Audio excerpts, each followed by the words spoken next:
couldn't be better. It's the best job in the world, honestly. I first saw The Lion King when I was 11 years old. It was such an important a piece of me joining theater in general, but also such an important story to my childhood and the childhood of all my friends. And so to be able to come back to the show all these years later, being a part of it, telling this story that is so rooted in family and legacy and the friendships we pick up along the way, honestly, there's not a better place to be every single night.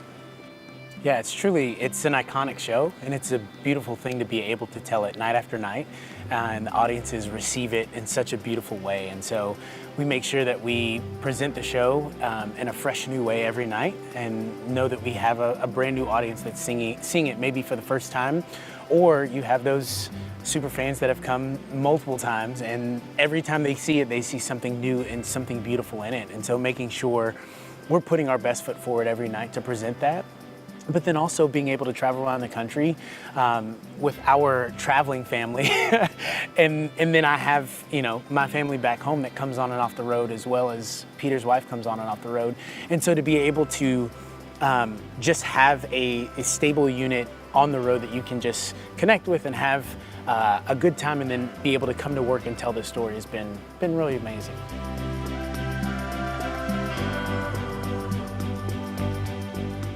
Well, I mean, two parts of that. So my mom went to the grocery store and she pretended that the Lion King VHS tape fell in her basket and she didn't know that she bought it. But my sister and I were so excited. We couldn't believe that we now owned the Lion King VHS. And then, I gotta say, I'm not one of the children that rooted for Scar. But I've grown to love him.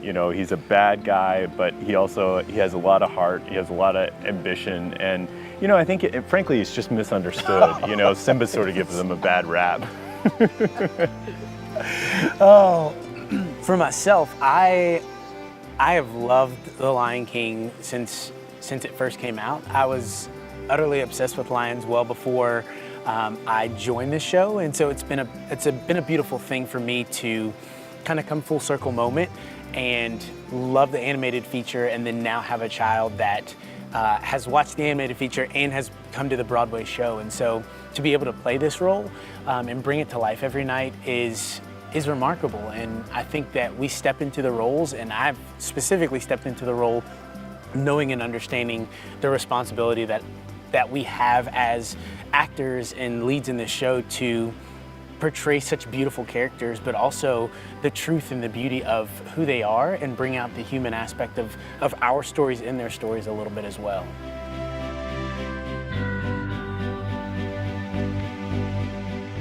When I tell you they were so professional and so gracious and so beautiful, that it was amazing, because James Corden has done theater before, so he was like right back in it, old hats, picking up all the things, and just hysterical just in his own comedy and just what he does, and understanding the beauty of how he tells stories. But then to also have Tom Cruise, who has never done theater, and he was just mesmerized by everything that goes on. And he says, "You do this every night?" And I was like, "Yeah, we do it every night." He was like, "Just one take? Like you don't get a redo or anything like that?" With the camera's like, "No, it's a live thing." So the appreciation that he had for us and what we do was a beautiful thing. And also to see and understand, like, man, he's top of the game, film and TV, like, and the respect that he had for us and what we do here was beautiful. And I'm probably the only person that's ever met Tom Cruise dressed as Pumbaa. Like, that was how I met him. And I thought, it was so surreal. I thought, this is such a unique experience that I will never forget.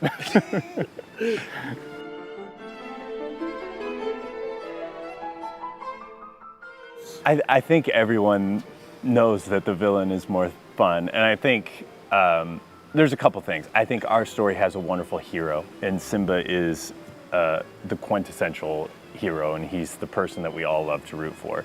Well, what makes a hero great is a villain to be his foil, to push against him. So I always think the better that a person can lean into the complications of what leads a person to act out of their integrity or sort of relive pain, well, that's gonna, the more villainous our villain is, the better our hero is gonna be. So it's awesome to push into that every night, and then Be Prepared is, the best villain song ever written. So that's a real joy to sing every night.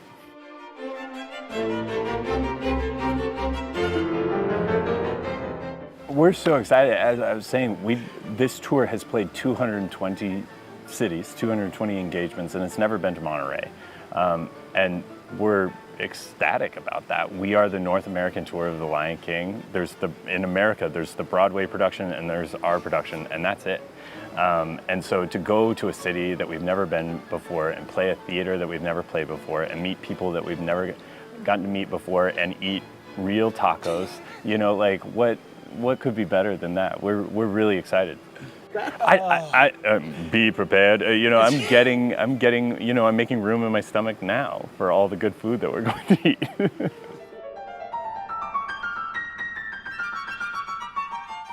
Of course. It's live theater and things are going to happen. Most memorably for me, I didn't quite fasten my mask one day, and one of the first thing that happens was my mask fell off my head. First line in the show says, "Now look, Zazu, you've made me lose my lunch." So that night I just said, "Now look, Zazu, you've made me lose my head." And the audience, was comforted that I at least acknowledged it, and we picked it up, put it back on with the show. So. Oh man, actually, just most recently, my headpiece that I wear and my corset got stuck to one another, so my head was stuck in an upward motion for a song and a half while I tried to. I was singing like this, and Rafiki was singing to me, and she came over and tried to help me out, and finally it came out doing some other things. But yeah, that was probably the magic of live theater,